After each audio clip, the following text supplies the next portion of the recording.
आचार्य देवो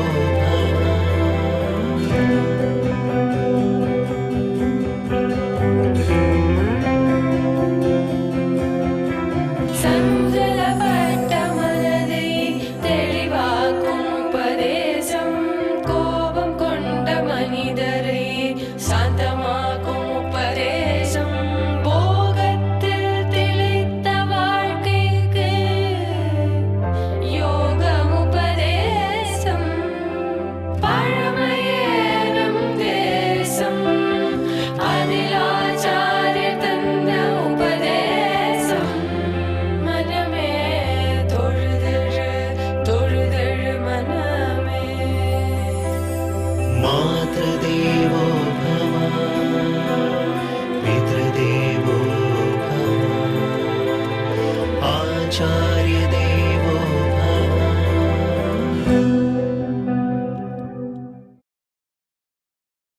கலியுகத்தை பற்றி சந்தேகம், பெண்களை பற்றி சந்தேகம், நான்காவது வர்ணத்தவரை பற்றி சந்தேகம். இந்த மூணை பற்றி சந்தேகம். நான் இப்போ சொல்ல போகிற விஷயத்தை தெளிவான மனசோட திறந்த மனசோட நீங்கள் கேட்டுக்கணும். அப்போ தான் அதனுடைய அர்த்தம் என்னான்னு புரியும். ஏன்னா இந்த மூணை பற்றியுமே அந்த காலத்தில் இரண்டாம் பட்சம்னு பேசி வந்த காலம். கலியுகம் மோசம் சுவாமி, அது நல்லதே நமக்கு வழிவகுக்காது. அதே போல் என்னதான் இருந்தாலும் ஆண்களுக்கு பெருமை, பெண்கள் ரொம்ப அழுத்தப்படுகிறார்கள், அவர்களுக்கு முன்னுரிமை இல்லை, பெண்கள் முன்னேற்றம் சரியா இல்லை, அவர்களுக்கு எதுக்கும் ஒன்றும் உரிமையே கொடுக்கறதில்லை, இது இருந்தது. அதை போல அந்தணர்கள்னு சொன்னா உயர்ந்தவர்கள்னு சொல்றா, நான்காவது வர்ணத்தவர்னா இல்லை, மோட்சமே கிடையாதுங்கிறா. இந்த மூணை பற்றி தான் இப்போ சந்தேகம். அந்த நாளில் கலியுகம்னா இப்படியாச்சே, பெண்கள்னா அப்படியாச்சே, நான்காவது வர்ணம்னா இப்படி, இதை பற்றி ரிஷிகளுக்கு சந்தேகம். இந்த சந்தேகத்தை கேட்கறதுக்கு வேதவியாசர் இடத்துல போறா. வேதவியாசர் ஆத்தங்கரையில் குளிச்சுட்டு இருக்கார். அவர் குளிச்சுட்டு மேலே எழும்புறார், குளிக்கிறார், எழுந்திருக்கிறார். முழுக்கு போடுவோமோ இல்லையோ, அதை போல் முழுக்கு போட்டுருக்கார். ரிஷிகளெல்லாம் கூட்டமாக வந்து கரையில் கூட்டிண்டா. அவர் அங்கே இருக்கிறவரை பார்த்து கை கூப்பினான். வேதவியாசர் அவளை ஏற இறங்க பார்த்தார். சந்தேகத்தோடு வந்திருக்கான்னு தெரிஞ்சு போச்சு. முகத்தை பார்த்தாலே தெரியாதா, இப்போ எதுக்கு இவன் முகத்திலேயே ஏதோ சந்தேகம் தெரியறது அப்படின்னவர் கீழே போய் ஒரு முழுக்கு போட்டுட்டு மேலே எழுந்தார். எழுந்துட்டு கலி சாது, கலி மிகச் சிறந்ததுன்னார். ரெண்டாவது முழுக்கு போட்டார். மேலே எழுந்துட்டு பெண்கள் சிறந்தவர்கள், யோஷித சாது, பெண்கள் சிறந்தவர்கள்னார். மூணாவது முழுக்கு போட்டார். எழுந்துட்டு சூத்ர சாது, நான்காவது வர்ணத்தவன் சிறந்தவன். மூணே முழுக்கு மூணு விஷயத்தை சொன்னார். எழுந்து கரைக்கு வந்தார். தடால்னு இவா எல்லாரும் எழுந்து நமஸ்கரித்தா. மூணை பற்றி தான் எங்களுக்கு சந்தேகமே இருந்தது, மூணையும் தெளிவாக சொல்லிட்டீரே. ஞான திருஷ்டியால் அவர் பார்த்துருக்கார், தெளிவுபடுத்திட்டார். அப்போ ஆண்களை விட பெண்களுக்கு ஏத்தம், நான்கு வர்ணத்திலே நான்காவது வர்ணத்துக்கு ஏத்தம், 4 யுகத்திலே நான்காவது யுகமான கலியுகத்துக்கு ஏற்றம். இதுதான் என் மதம். போய்ட்டு வாங்கிட்டார். கலியுகத்துக்குன்னு நல்லதும் இருக்குங்கிறத முதல்ல ஒத்துப்போம். நம்ம யாருக்கும் இப்போ கலியுகம்னாலே ஆபத்து தான், இழந்தோம் என்று மனம் தளர்ந்து போயிட வேண்டிய தேவையே இல்லை. கலியுகத்தில் இருக்கிறதுல வேற மார்க்கத்தில் நன்மை இருக்கு, வேறொரு கோணத்திலேருந்து சுலபமாக கிடைச்சிரும் போல் இருக்கு. இனி அந்த தர்மம் என்ன, எப்படி இருந்திருந்தா நமக்கு கலியுகத்தில் சுலபமாக இருக்கும் என்று பார்ப்போம். கலியுகத்துக்குன்னு எடுக்கப்பட்ட தர்மம் இப்போ கொஞ்ச நாள் முன்னாடி ஆரம்பிக்கச்ச ஒரு ஸ்லோகம் சொன்னேன் பாருங்க. அந்த ஸ்லோகத்தில் 4 யுகத்துக்கு தர்மமும் சொல்லப்பட்டிருக்கு. இப்போ தர்மம்னா எது? இந்த வாழ்க்கை வாழறதை பற்றி நான் சொல்லவே இல்லை, அதை முதலே சொல்லிட்டேன். மோட்சம் போகிறதுக்கு, முக்தி அடைவதற்கு வழி, அந்த வழி கிருத்தயுகத்தில் ஒன்று, திரேதாயுகத்தில் ஒன்று, துவாபர யுகத்தில் ஒன்று, கலியுகத்தில் ஒன்று. அந்த வழியை பகவான் எளிமைப்படுத்திகிட்டே போகிறார். முதல் யுகத்தில் கஷ்டமான வழி, ஏன்னா உங்ககிட்ட கஷ்டப்படுறதுக்கு சக்தி இருக்கு, படுங்கிறார். ரெண்டாவது யுகத்தில் அதை விட எளியது, உனக்கும் சக்தி குறைஞ்சிடுத்து, நானும் குறைச்சுடுறேன். மூணாவது யுகத்தில் அதை விட எளியது, உனக்கு இன்னும் சக்தி குறைஞ்சிடுத்து, நான் இன்னும் குறையிறேன். நாலாவது யுகத்தில் ரொம்பவே எளியது, சக்தியே இல்லை உங்ககிட்ட, ஆனாலும் ஏற்றுக்கிறேன். இந்த 4லையும் சேர்த்த அடிப்படையில் என்னத்தை எதிர்பார்க்கிறார்னால் ஒன்று மட்டும் வேணும். சக்தி குறையலாம், முயற்சி குறையலாம், அறிவு குறையலாம், எதுவும் குறையலாம். ஒன்று மட்டும் குறையக்கூடாது, அடைய வேணுங்கிற ஆசை. ஆசை இருக்கும் இல்லையோ, மோட்சம் போகணுங்கிற ஆசை. அதான் ருச்சின்னு வடமொழியில் சொல்லுவா, தமிழில் ஆசைன்னு சொல்கிறோம். ஏன் பாருங்களேன், ஒருத்தர் நன்னா படித்து ஓஹோன்னு வேலை பார்க்குற சக்தி இருக்குது, அவர் ₹1,00,000 சம்பாதிக்கிறார். அடுத்தவர் அந்த மாதிரிலாம் இல்லை, அந்த மாதிரிலாம் வேலை பார்க்க முடியாது, அவர்கிட்ட என்னெல்லாம் குறைஞ்சிரும், வேலை பார்க்குறது குறையும், சக்தி குறையும், அறிவு குறையும். ஒன்று மட்டும் குறையாது, எனக்கும் ₹1,00,000 வேணும். அது மாறுமா? எத்தனை சக்தி குறைந்தாலும் எத்தனை குறைஞ்சாலும் 1,00,000 வேணுமோ இல்லையோ, படிக்காட்டா கூட 1,00,000 வேண்டாம்னு யாருன்னு சொல்லப்படாடா? சாமி எனக்கே தெரியும், நான் குறைச்சலாக தான் படிச்சிருக்கேன், எனக்கு 5,000 ரூபா கொடுங்க போறோன்னு யாரு சொல்லுவா? எனக்கு தேவை அதே லட்சம். உன்னால் அதுக்கு தகுந்து உழைக்க முடியுமா? அதை தான் முடியாதுன்னு முதல்ல சொல்லிட்டேன் சாமி. அது முடியாது, எனக்கு தேவை அந்த லட்சம் வேணும். அதே போல எனக்கு வைகுந்தத்தை அடைஞ்சாகணும், அதற்குரிய சக்தி ஞானம் எதுவும் எங்கிட்ட கிடையாது. ஆனா பகவன்னு நீ கண்டிப்பா கொடு. இது வித்தியாசம். லௌகிகத்தில் ஆற்றல் இல்லாவிட்டால் அதே பயன் கிட்டாது, கிடைக்கவே கிடைக்காது. ஆனா ஆன்மீகத்துல மட்டும் ஆற்றல் இல்லாவிட்டாலும் அதே பயன் கிட்டும். இது உலகத்துக்கும் ஆன்மாவுக்கும் வித்தியாசம். ஏன்னா இப்போ சம்பிரதாயம்னு வந்து நம் பரமாத்மா ஜீவாத்மா பக்தி மார்க்கம்னு பார்த்தால்தான் யாருக்கும் கிடைக்குங்கிறதே வரும். ஆனா லோகத்துல அது எங்கேயானு கிடைக்குமா? வேலை பார்த்தா தான் சம்பளம், படித்தா தான் வேலை, மதிப்பெண் வாங்கினா தான் உயர்ந்த கல்லூரியில் இடம். நான் மதிப்பெண் வாங்கலை ஆனாலும் எனக்கு கொஞ்சம் இடம் கொடுங்களேன்னு கேட்டால் கிடைக்காது. ஆனால் பகவான் அந்த மாதிரி இங்கே சொல்கிறதே இல்லை. இப்போ உள்ளே வர்றதுக்கும் யார் வேணா வாங்கோ, அப்புறம் இருக்கவாளும் யார் வேணா இருங்கோ, எங்கே மோட்சம் போகணுமோ யார் வேணா வாங்கோ. ஒன்றே ஒன்று, உண்மையான ஆசை வச்சிருக்கீங்களான்னு சொல்லுங்க. என்னை அடையணுங்கிற விருப்பம் இருக்குமானால் அது கொண்டே பெருமான் அனைத்தையும் கொடுக்கிறார். இது இருக்கா அது இருக்கான்னு அவர் வேறுபடுத்தி பார்க்கறதே கிடையாது. அதனால் இப்போ மார்க்கம் குறைஞ்சின்னு போகிறது, எளிமையிட போகிறது. பகவானை ஏற்படுத்தி வைத்த மார்க்கம் அது கிருத்தயுகத்தில் மார்க்கம், தியான மார்க்கம் ரொம்ப கஷ்டம். கிருத்தயுகத்திலேயே சொல்லப்படுறது தியானத்தினால தான் மோட்சம் போக முடியும். இதைத்தான் உபாசனம், வேதாந்தம் உபனிஷத்துக்கள்லாம் உபாசன மார்க்கம்னு சொல்றது இல்லையோ. யமம் நியமம் ஆசனம் பிராணாயாமம் பிரத்யாகாரம் தாரணா சமாதி எவ்வளோ இருக்கு. அஷ்டாங்க யோகம்னு சொல்கிறோமே, அந்த யோக நமக்கு பேரை சொல்கிறதுக்குள்ளேயே மூச்சு வாங்குறது. இப்போ 8 வரிசையா பிராணாயாமமா சமாதியா ஆசனமா அதெல்லாம் இப்போ யாருக்கு தெரியல. யோகம்லாம் நிறைய வகுப்புகள்லாம் இப்போ நடக்கிறது பாருங்க. அங்கெல்லாம் இந்தெல்லாம் பேசவே மாட்டா யாரும். இப்போ யாரு தான் யமம் நியமம் ஆசனம்லாம் சொன்னால் படிக்கவே யாரும் வரமாட்டா. சுவாமி உட்காண்டிருக்கிற இடத்துல உட்காண்டுங்கோ, கால் மேலே கால் போட்டுக்கணும்னா போட்டுங்கோ, சாஞ்சிக்கணும்னா சாஞ்சுங்கோ, என்ன வேணா பண்ணுங்கோ, பகவானை தியானிங்கோ என்ற அளவுக்கான வச்சுருக்கமோ இல்லையோ. அவ்வளவுதான் இன்னைக்கு இருக்கக்கூடிய யோகம். ஆனால் அன்னைக்கு கிருத்தயுகத்தில் அது நடக்காது. அஷ்டாங்க யோகம் 8 அங்கங்களோட கூடிய யோகத்தை செய்தாக வேண்டும். இது முதல். இது கிருத்தயுகத்தில் பெருமானே பார்க்கிறார். இல்லை அடுத்த யுகத்துக்கு இவனுக்கு இவ்வளவு சக்தி கிடையாது. யோகத்தில் என்னென்ன கட்டம் இருக்கு? முதல்ல மனசு அடங்கணும் இல்லையோ.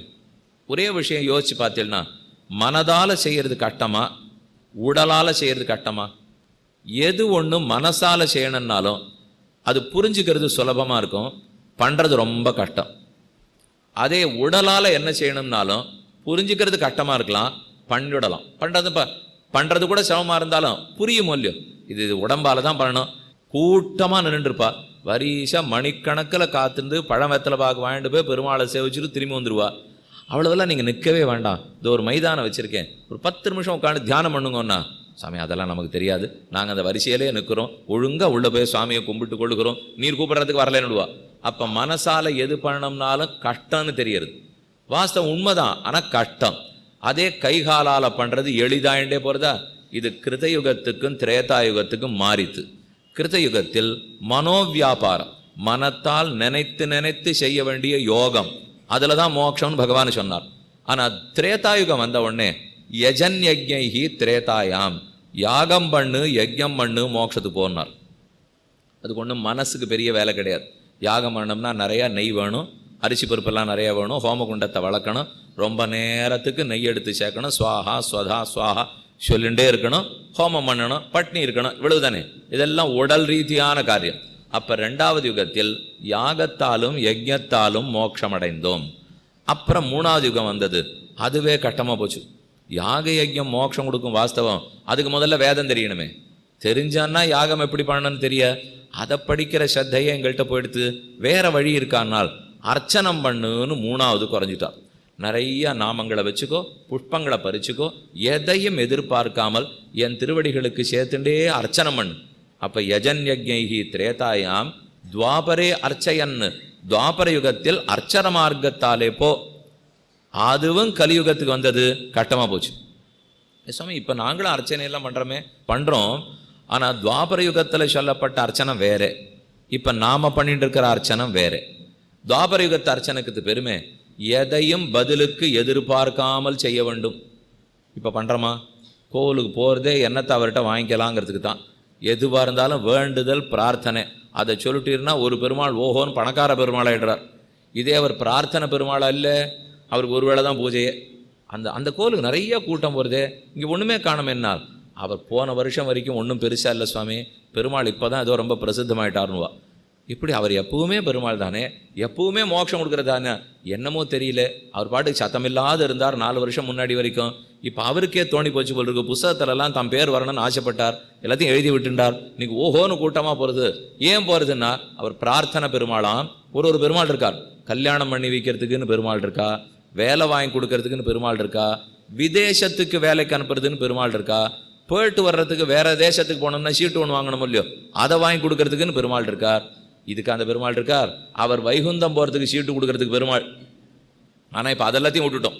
இது நமக்கு வேணும்னு போகிறோம், பிரார்த்திக்கிறோம், கொடுக்குறார். நம்ம பெருமாள் நமக்கு கொடுக்குறார், அதை யாரும் மறுக்க வேண்டாம். ஆனாலும் அப்போ வாங்கிக்கிறதுக்குன்னு போகிற இல்லையோ, போன யுகத்தில் அது ஒத்துக்கொள்ளப்படலை. அவனை அவனுக்காக சேவிக்க வேண்டும். எதையும் எதிர்பார்த்து போகக்கூடாது. வியாபாரத்துக்கு கோவிலுக்கு வராதே, கைங்கரியத்துக்கு கோவிலுக்கு வா, தொண்டு புரிவதற்கு வா. அர்ச்சனத்தை அவனுடைய திருப்திக்காக பண்ணு, உள்ள தூய்மையோடு அர்ச்சனை பண்ணு. பத்திரம் புஷ்பம் பலம் தோயம் யோமே பக்தியா பிரயச்சதி ததகம் பக்தி பகிருதம் அஷ்டாமி பிரயதாத்மனா. இது கண்ணன் கீதையிலே துவாபர யுகத்தில் சொல்லியிருக்கார். இலை கொடு, பழங்கொடு, பூ கொடு, தண்ணீர் கொடு, எவ்வளவு தாழ்ந்தது வேணா கொடு, விலையே இல்லாததை கூட கொடு, வாஸ்தவம். ஆனால் உள்ளத்தில் தூய பக்தியோட கொடுத்தியானா ஏத்துக்கிறேங்கிறார். இப்ப அந்த தூய பக்திக்கு எங்க போறது? கஷ்டப்பட்டு 60 வயசுக்கு அப்புறம் வேணா வருது, சின்ன வயசுல வருமா? இத்தனைக்கும் கோவிலுக்கு வான்னு அழைக்கிறதுக்கே இளைஞர்களை கூப்பிடணும்னா இது கிடைக்கும் அது கிடைக்கும் வான்னு சொல்லி தான் கூப்பிட வேண்டியது. வெறுமை போனா போறாளா? பரீட்சை வருது, ஹயக்ரீவர் கோவிலுக்கு போகலாம் வாங்குறார். இன்னைக்கு கோவில்கள்லையும் நன்னா தெரிஞ்சுனுட்டா. ஹயக்ரீவர், சுதர்சனர், ஆஞ்சநேயர், தன்வந்திரி இவாளுக்குத்தான் ஆள் வரும்னு தெரிஞ்சுனுட்டா. அவர் உள்ளேதான பெருமாள், சவுந்தரராஜ பெருமாள், பிரசன்ன வெங்கடேச பெருமாள்னு இருப்பார். இருந்துட்டே இருக்க வேண்டியதான் அந்த பெருமாள். அவர் இப்படியே நின்றுட்டு இருந்தாருன்னா ஆறு என்ன கொடுப்பா? அதுக்கு அவரை விட பிரபலமாயிடுறா மற்ற பேர். இப்போ உடம்பு சரியில்லையா, தன்வந்திரிக்கு உடனே நேர்ந்துகொள், கடனை செலுத்து, அது நல்ல படிப்பு வரணுமா, நுழைவு சீட்டை கொண்டு போய் ஹயக்ரீவர் திருவடியில் வச்சு வாங்கிட்டு போய் தான் பரீட்சைக்கே போகிறா எல்லாரும். பரீட்சைக்கு முடிவு வெளியில் வர போகிறதா? ஆஞ்சநேயர் சன்னதி சுற்றி எனக்குன்னு ஒரு எண்ணிக்கை கொடுத்துருப்பாளோ இல்லை பரீட்சை எழுதுறதுக்கு, அதை போய் அவருடைய கோவில் கதவில் எழுதி வச்சுட்றா. அதை அவர் படித்து பார்த்துட்டு அங்கே போய் மதிப்பெண் போடணும். யார் திருத்த போகிறாளோ காகிதத்தை அங்கே போய் போட்டு கொடுத்தா சரியா போ. கல்யாணம் ஆகணுமா, அதுக்கு பிரதட்சணம். அப்போ எல்லாத்தையும் அங்குமிங்கும் வானவர் தானவர் யாவரும் உன்னை இணைய என்று அரியகிலா தலத்தி அங்கம் சேரும் பூமகள் மண்மகள் ஆய்மகள் சங்கு சக்கர கையவன் என்பர் சரணமே. 8ஆம் பத்து 3ஆம் திருவாய்மொழியில நம்மாழ்வார் ரொம்ப ஆச்சரியமாக சாதிக்கிறார். உனக்குன்னு யாரானு தரிசிக்க வரப்போறானன்னு எனக்கு தெரியல, எங்களுக்கு எங்களுக்கு எங்களுக்கு இதுக்குத்தான் வரமே தவிர உன்னை பார்த்து இவர் நிற்கிறார் ரொம்ப நாழியா நிற்கிறாரே, கால் வலிக்காதோ? சங்க சக்கரத்தை ரொம்ப நாழி தூக்கிட்டு இருக்காரே, தோள்பட்டை வலிக்காதோ? இவ்வளவு தண்டு மாலை இத்தனை நாள் தூங்கிட்டு இருக்காரே, கை கால் வலிக்காதோ என்று யாரானும் உன்னை குறித்து பாடியிருக்கானா? எனக்கு வலிக்கிறது எனக்கு வலிக்கிறது, இதுக்குத்தான் யாரும் வந்திருக்கானே தவிர உனக்கு வலிக்குமான்னு ஒருத்தனும் கேட்கவே இல்லையே.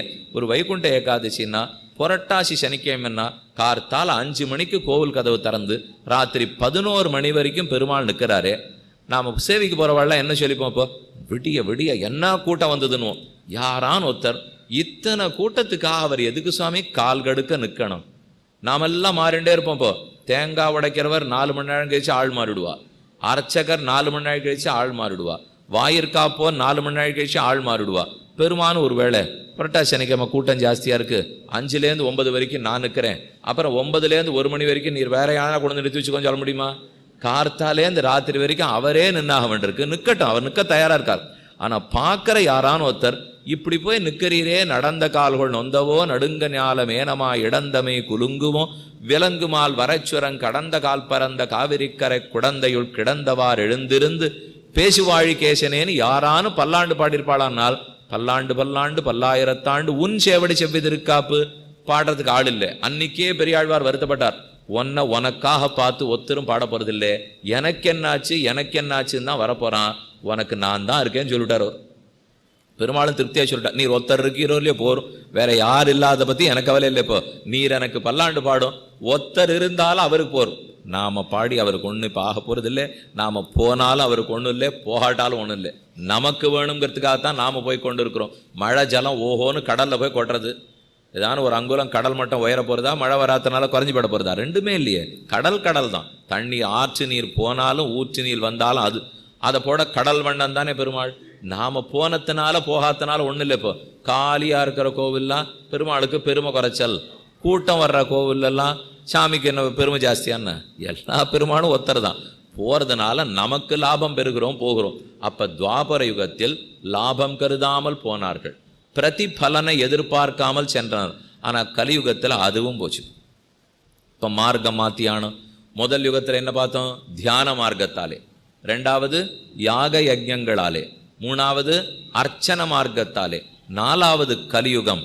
கலோ சங்கீர்த்திய கேசவம். நாம சங்கீர்த்தனமே கலியுகத்துக்குண்டான தர்மம். பகவானுடைய நாமங்களை விடாமல் பாடுதல். பாடினா என்ன கிடைக்கும்? அந்த ஸ்லோகமே முடிக்கிறது பாருங்க. தியாயன் கிருத்தேஹே யாயங் கிருத்தே யஜன் யஜ்ஞைஹி திரேதாயாம் துவாபரே அர்ச்சயன் யதாப்னோதி ததாப்னோதி. கிருத்தயுகத்தில் தியான மார்க்கத்தால் எந்த இடத்தை அடைஞ்சிருப்பியோ, திரேதா யுகத்தில் யாக யஜ்ஞத்தால் எந்த பயனை அடைஞ்சிருப்பியோ, துவாபர யுகத்தில் அர்ச்சன மார்க்கத்தால் எந்த பயனை அடைஞ்சிருப்பியோ, அதே பயனை அடைய விருப்பமுடையவர்கள் கலியுகத்தில் நாம சங்கீர்த்தனத்தால் அடையலாம். ஜாகிரதையா இருக்கு அந்த ஸ்லோகம். அதே பயனை அடைய விருப்பமுடையவர்கள். நல்ல கலியுகத்தில் விருப்பம் இல்லாதவாளுக்கு மோட்சம் தரமாட்டார். விருப்பம் இருந்தா தான் கிடைக்கும். கிளிய சொன்னேன், சம்பாத்தியம் அவ்வளவு வேணும்னா அந்த விருப்பம் மாறக்கூடாது. என்னால் உழைக்க முடியாதுன்னு சொல்லுங்க, அது சொல்லலாமே தவிர விருப்பத்தையே குறைச்சுட்டால் வாண்டான்னு விடுவோம். உங்களுக்கு ஒரு கேள்வி பிறக்கலாம், வைகுந்தத்துக்கு போகிறதுக்கு என்ன தகுதி சுவாமி? இப்படி இருக்கணும், அப்படி இருக்கணும், பங்களா வாசத்தில் இருக்கணுமா, இல்லை ஏதானும் ரொம்ப படித்து இப்போ முதுகலை பட்டம் வாங்கியிருக்கணுமா? இப்போ நம்மாழ்வார் பக்கத்தில் இருக்கார், புளிய மரத்தடியில் தான் அவர் இருந்தார். எப்போவானும் ஆழ்வார் என்ன படிச்சுட்டு இவ்வளோ நல்லா பாடினார்னு யாரானு கேட்டிருக்கோமா? ஓஹோன்னு பாடியிருக்காரு. வேதத்தையே தமிழாக்கி கொடுத்துருக்காரு. 1102 பாடல்கள் திருவாய்மொழி பாடினாரே. ஒரு வேளை முதுகலை பட்டம் பெற்று அப்புறம் ஆழ்வார் பாடியிருப்போனால் அவர் இங்கெல்லாம் படிக்கவே இல்லைங்கிறது தான் அவர் பெருமையே. அவர் படித்து எழுதினவரே இல்லை, படித்ததே கிடையாது இல்லையோ. அப்போ பக்தி பெருமான் அருளை புரிகிறார், அதனால் மேலே மேலே பாடுறார். படித்தவன் தான் மோட்சத்துக்கு போகிறான், பணக்காரன் மோட்சத்துக்கு போகிறான். இன்னென்ன தகுதி வேணும்? கிடையாது. அப்போ ஒரு தகுதியுமே வேண்டாமா? முக்தி அடைவதற்கு எந்த தகுதியும் வேண்டாமான்னா அது பிரயோஜனம் இல்லை. ஏன்னு பாருங்க, யாரோ ஒரு நாஸ்திகர் கடவுளே இல்லை வைகுந்தம்னா ஒன்று கிடையாதுங்கிறார். பெருமாள் நேராக போய் அந்த நாஸ்திகனை பிடிச்சி, இங்கே வா, உன்னை கொண்டு போய் நான் வைகுந்தத்தில் உட்காந்து வைக்கிறேன் அப்படின்னு இங்கேயே அங்கே கொண்டு போய் உட்காந்து வச்சுருவாரா? யோசிச்சு பாருங்க. அவர் என்ன வேணால் பண்ணலாமோ இல்லையோ? நினைத்தா முழு முதற் கடவுள் என்ன வேணால் செய்ய முடியும். அப்போ ஆரோ ஒருத்தன் வைகுந்தமே கிடையாதுங்கிறான், அங்கே இருக்கிறதெல்லாம் இல்லைங்கிறான், கடவுளே பொய்ங்கிறான், வேதமே இல்லைங்கிறான். பெருமான் நினைத்தா அவனை கூட முக்தி காட்சின்னு போகலாமோ இல்லையோ? போவரான்னு கேட்டால் செய்ய மாட்டார். ஏன் செய்ய மாட்டார்னால், அப்புறம் நம்ம ஊருக்கு அந்த ஊருக்கு என்ன வித்தியாசம் இருக்கும்? இங்கேயும் தான் எல்லாரும் இருக்கான், அங்கேயும் தான் எல்லாரும் இருக்கான். அப்போ அந்த ஊருக்கே வேறுபாடு. அனைவரும் அவனை விரும்புபவர்கள் வாழும் ஊர். இங்கே உலகத்தையும் சுகபோகத்தையும் விரும்புபவர்களும் வாழும் ஊர். இதுக்கும் அதுக்கும் வித்தியாசம். இங்கே இருக்கிற நம்மாட்டா இருக்கிற 4 பேரை கொண்டு போய் அங்கே உட்காந்து வச்சுட்டாருன்னா அவள்லாம் சத்தம் போடுவா, நாங்கள் ஏதோ ஒழுங்காக இந்த ஊரோடு இருந்தோம், நீரே சுவாமி யார் யாரையோ கூட்டின்னு வந்திருக்கீர். இல்லை தகுதி இருக்கிறவாள்லாம் பார்க்கக்கூடாது, யாரவனா கூட்டின்னு வந்துவேன்னு பெருமாள் சொன்னால் அப்போ அங்கே இருக்கிறவா என்ன தெரியுமோ கேட்பா? படிச்சிருக்கணும்னு நாங்கள் சொல்லலை, பணக்காரனாக இருக்கணும்னு நாங்கள் சொல்லலை, ஒன்றும் சொல்லலை. இங்கே வரணுங்கிற விருப்பம் இருக்கிறவனை கூட்டிட்டு வர மாட்டீரா? அவ்வளவு தானே நாங்கள் கேட்குறோம். இப்போ வைகுந்தத்தை அடையணும், இனிமே பிறக்கக்கூடாது. இந்த விருப்பம், இந்த ஆசை யாரிடத்தில் இருக்கிறதோ அவனை மட்டும்தான் மோட்சத்துக்கு அழைச்சி போறார் பெருமாள். அதுக்கு என்ன மார்க்கம்னால் சுலபமான மார்க்கம் நாம சங்கீர்த்தனம். பகவானுடைய திருநாமங்களை பாடுதல், வாயார சொல்லுதல். இது ரொம்பவே எளிது.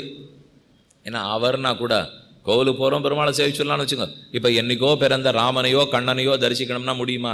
நம்ம அவர் காலத்திலே இல்லையே. அது நடந்தது திரேதா யுகத்தில், துவாபர யுகத்தில். நாம் இருக்கிறது கலியுகத்திலே. இந்த யுகத்துக்கு பெரிய ஆபத்து, பகவானுடைய அவதாரங்கள் நடுவில் நடக்காது. அது துவாபர யுகத்தில் கண்ணன் புறப்பட்டதோடு முடிஞ்சு போச்சு. இந்த யுகத்தில் இனிமேல் கடைசியில் தான் கல்கி பகவான் பிறக்க போகிறார். அது எப்போ இருக்கும் சாமி? கொஞ்சம் சொன்னீர்னா இருந்து வேணால் சேவிச்சுட்டு போயிடலாமா? இருக்கலாம். இன்னும் நீங்கள் ஒரு 4 லட்சம் வருஷம் இருக்கணும், இருந்தால் சேவிக்கலாம். மொத்தம் இருக்கிறது 4,32,000 வருஷம். அதில் இப்போ தொலைஞ்சிருக்கிறது 5,116 வருஷம். இவ்வளவு தான் கலி ஆரம்பித்து முடிஞ்சிருக்கு. பாக்கி கணக்கு போட்டுங்கோ. அத்தனை வருஷம் இருந்து வேண்டாம் சுவாமி, இதுவே போருன்னு இருக்கு. இப்போ இந்த 5000 வருஷம், இதுக்கு மேலே வேற 4 லட்சம் வருஷம் வேண்டாம். என் பேரனுக்கு பேரனுக்கு பேரனுக்கு பேரன் யார் இருப்பாளோ பார்த்துப்பா, இருக்கட்டும். அந்த பேரனுக்கு பேரன் பார்க்குற செய்வான்னு பகவானை பார்ப்பர், நல்லது. கல்கி பகவானியான்னு பார்ப்பர். எனக்கு இப்போ அந்த வாய்ப்பும் இல்லையோ. நான் இத்தனைக்கும் துவாபரயுகத்துக்கு கிட்டக்க இருக்கேன். ஒரு 5000 வருஷத்துக்கு முன்னாடி பிறந்திருந்தா கண்ணனையானு சேவிச்சிருக்கலாம். அவ்வளவுதான் வித்தியாசம் நமக்கு. இப்போ நாமே ஒரு நிமிஷம் யோசிச்சு பாருங்க, ராத்திரி படுக்கையில் படுத்துட்டு ஒரு 5000 வருஷம் முன்னாடி பிறந்திருந்தா கண்ணனை நேராக பார்த்துருக்கலாமா, வேற என்ன வேணும்? எல்லாருக்கும் ஒரு ஆசை, உத்வேகம் வரும் இல்லையோ. ராமன்னா கூட பல லட்சம் வருஷம் முன்னாடி போகணும். வேண்டாம் சாமி, ரொம்ப தள்ளி இருக்குது, எங்களால் முடியாது. மேலே அவர் ரொம்ப பெரியவர், நாங்கள்லாம் கை கூப்பிட்டு விட்டுடுறோம். கண்ணன்னா நம்ம கொஞ்சம் பக்கத்தில் இருக்கார். பக்கத்துல எல்லாம் இல்லை அவர், நாம் நினச்சிக்கிறோம் பக்கத்தில் இருக்காருன்னு விட்டுப்போ. அவரும் அதே ராமன் தான், அதே கண்ணன் தான். இருந்தாலும் ஒரு ஆசை, குழந்தை கண்ணன் நம்ம கொஞ்சம் வெண்ணெய் கொடுத்தா வருவார், பால் மோரெல்லாம் கொடுத்தா வீட்டுக்கு வந்துட்டு போவார்னு நினைக்கிறோமோ இல்லையோ. இருக்கட்டும், அவர் பக்கத்தில் இருக்கார். அவருக்கே நாம் தள்ளி பிறந்துட்டோம். இனிமே 4 லட்சம் வருஷம் காத்துட்டு இருந்து கல்கியை சேவிக்க போகிறோமா? அப்போ ராமனையோ கண்ணனையோ தரிசிக்கணும்னு ஆசை வந்தால் என்ன பண்ணலாம்னால், ஒரே வழி கோவிலுக்கு போகிறது தான் வழி. ராமர் கோவிலுக்கு போகலாம், கண்ணனுடைய கோவிலுக்கு போகலாம். இதை போல கோவில்களுக்கு போனால் தரிசிச்சுக்கலாம். அவர்களே கூட இப்போ இன்னைக்கு ராத்திரி 8:30 மணிக்கு எல்லா கோவிலும் சாட்டியாச்சு. எனக்கு என்னமோ 9:45 மணிக்கு திடீர்னு ஒரு ஆசை, இப்போ ராமரை சேவிக்கணும். விபரீத ஆசை, இத்தனை நாள் அது மாதிரி வந்ததே இல்லை. இன்னைக்கு என்னமோ ஒரு ஆசை. எந்த கோவில் கதவை தட்டினாலும் ஆறானு திறப்பாளா? திறக்காதோட இல்லை, வாசலில் நின்றோன்னா சந்தேகப்பட ஆரம்பிச்சிருவா. என்ன சாமி கோவில் கதவை சாத்தினப்ப நின்றுருக்கீள், என்ன ஏதானு திட்டம் போட்டுருக்கீளா, போங்க போங்க பிடிச்சி கொடுத்துருவா. அது பண்ண முடியாது. அப்போ ஒரே வழி என்ன, எனக்கு 9:45க்கு ஆசை வந்தாலும், கார்த்தால 4 மணிக்கு ஆசை வந்தாலும், அந்த ராம நாமத்தை ஸ்ரீராம ராம ராமேதி ரமே ராமே மனோரமே சஹசிரநாம தத்துல்யம் ராமநாம வரானனே ஹே ராகவ ஹே காகுத்ஸ்த ஹே ரகுகுல திலக ஹே தாசரதே சொல்லலாமே. இருந்த இடத்துலேருந்து 12 மணிக்கு தான் சொல்லுங்களேன். யாரான்னு மறுக்க போகிறாளான்னு? இதை உபனிஷத்தே சொல்லிடுத்து. யாரால் நேர பெருமான சேவிக்க முடியாதோ அவர்களெல்லாம் அவன் நாமங்களின் மூலம் சேவித்துக் கொள்ளுகிறார்கள்ங்கிறது. அவரை நேர தரிசிக்க முடியலேன்னு வச்சுங்க, ஒரு வாய்ப்பில்லைன்னு என்ன பண்ணலாம்? நாமானி கிருத்வா அபிவதனியதாஸ்தேன்னு உபனிஷத் வாக்கியம். அவனுடைய பெயர்கள் எண்ணிறந்த திருநாமங்கள் உள்ளன. அந்த திருநாமத்தை ஓதி ஓதி ஜபம் பண்ணி அவரை பார்க்கும் இன்பத்தை பெறுகிறான். அவரை பார்க்கறாப்புல நாமத்தை சொன்னா இருக்குமானால் அவருக்கு இருக்கிற அத்தனை குணங்களும் அவன் திருநாமங்களுக்கு உண்டுங்கிறது உபனிஷத். அவர் நம்மளை காப்பாற்றுவார், திருநாமம் காப்பாற்றும். அவர் இனிமையா அழகா இருப்பார், திருநாம இனிமையா அழகா இருக்கும். அவர் நமக்கு பந்துவா உறவுக்காரரா இருப்பார், திருநாமமும் உறவா இருக்கும். அப்ப என்னென்ன பெருமகள் அவருக்கு உண்டோ அத்தனை பெருமகளும் திருநாமத்துக்கு உண்டு. இதனால் தான் தொண்டரடிப்புடி ஆழ்வார் பாடுறச்சே, பச்சை மா மலபோல் மேனி பவளவாய் கமலச்செங்கண் அச்சுதா அமரரேரே ஆயர்தம் கொழுந்தே என்னும் இச்சுவை தவிரையான்போ இந்திரலோகமாளும் அச்சுவ பெருணும் வேண்டேன் அரங்கமான் அகருளானே. திருவரங்க தெம்பெருமானே, அச்சுதா அமரரேரே ஆயர்தம் கொழுந்தே என்ன உன் திருநாமங்களை சொல்லும் பாக்யம் வாயார சொல்றதுக்கு வை. ஸ்ரீ வல்லபேதி வரதேதி தயாபரேதி பக்த பிரியேதி பவலுண்டன கோவிதேதி நாதேதி நாகசயனேதி ஜெகன்னிவாசேத்யாலாபினம் பிரதிபதம் குருமாம் முகுந்த என்ன குலசேகரர் முகுந்த மாலேன்னு பாடியிருக்கார். ரொம்ப ஆச்சரியமான பிரபந்தம். அவசியம் நீங்கள் ஒரு தடவை கேட்டு பார்த்தீங்கன்னா பக்தி ததும்ப சொட்ட இருக்கும். ஒரு ஸ்லோகம் அழுகே வந்துடும். சில பாடல்கள்லாம் நம்ம வீரமாக இருக்கும், தெம்பாக இருப்போம். சில பாட்டெலாம் கேட்ட உடனே நமக்கே தளர்ந்தே போடும். நம்மளால் முடியல சுவாமி, அவருக்கே இந்த பாடுன்னா நாங்கள்லாம் எங்கேன்னு தெரியல, ரொம்ப பக்தராம், அவரையே பெருமாள் இவ்வளவு படுத்திட்டாராமே கொடுக்கலையாமே, எங்களுக்கெல்லாம் என்ன இருக்குன்னே தெரியல, கிடைக்குமான்னு பயமே வந்துடும். சிறந்த பக்தர்கள் அவள் கதையை படிக்கச்சே நன்னா இருக்கும். ஆனால் அவள் பட்டிருக்கிற பாடெல்லாம் சில சமயம் பார்க்கச்சே இந்த பெருமாள் நல்லவரா என்னன்னே தெரியலையே சுவாமி, இவ்வளவு நல்லவனா ஒருத்தன் இருக்கான், அவனை போய் சிரமம் கொடுக்குறாரு. ராமதாசரை போய் அடின்னு அடிச்சாலாமே, பயண்டாராமே, அப்புறம் ராமன் வருவாராம். இந்த அடியிலேருந்து முதல்லேருந்தே அவரை காப்பாற்றக்கூடாதா? ஏன் தம் பக்தனை சிரமப்பட வைக்கிறாருனால், என்னை சிரமப்பட வச்சியேன்னு அந்த பக்தன் ஒரு நாளும் சொல்லவே மாட்டான். நாம தான் குத்தம் சொல்லிட்டே இருப்போம். ராமதாசர் கதையை படிக்கிறோமோ இல்லையோ, உண்மையா யார் புகார் பண்ணியிருக்கணும்? அவர் பண்ணியிருக்கணும். என்னை போய் இப்படி அப்படி வாங்க வச்சுட்டியே, நான் பக்தன் இல்லையா, அவனுக்கு கருணை இருக்கான்னு அவர் கேட்டாரானால் கேட்கவே மாட்டார். அதனால தான் அவர் பக்தர். நம்மளையே ராமதாசன் ஒத்துக்க மாட்டேங்கிறாலும் இந்த கேள்வி கேட்டுட்டே இருக்க முடியும். நீ என்ன படுத்தினே, நீ எனக்கு துன்பம் கொடுத்தேன், அவர் கொடுக்கவே இல்லையே. அவர் என்னை வாழ வச்சிருக்கார், நன்னத்தான் வச்சிருக்கார். என் பக்தி இன்னும் நன்னா முத்த வைக்கிறார். அதற்காக எடுக்கும் முயற்சி தானே. ஆக தொண்டரடிப்புடி ஆழ்வார் பாடுறார், பச்சை மா மலபோல் மேனி பவளவாய் கமலச்செங்கண் அச்சுதா அமரரேரே ஆயிரதம் கொழுந்தே என்னும் இச்சுவை தவிர யான்போ இந்திரலோகமாளும் அச்சுவ பெருணும் வேண்டேன் அரங்கமான் அகருளானே. சஞ்சலப்பட்ட மனதை தெளிவாக்கும் உபதேசம், கோபம் கொண்ட மனிதரை சாந்தமாக்கும் உபதேசம், போகத்தில் திளைத்த வாழ்க்கைக்கு யோகம் உபதேசம், பழமையேறும் தேசம் அதில் ஆச்சாரிய தந்த உபதேசம், மனமே தொழுதழு தொழுதழு மனமே. मातृदेवो भव पितृदेवो भव आचार्यदेवो भव.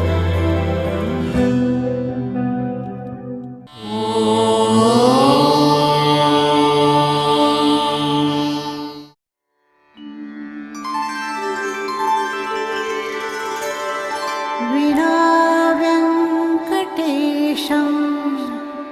ननाथो ननाथः, सदा वेङ्कटेशं स्मरामि स्मरामि.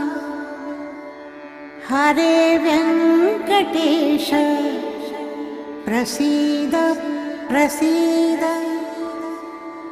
प्रियं वेङ्कटेश प्रयच्छ प्रयच्छ.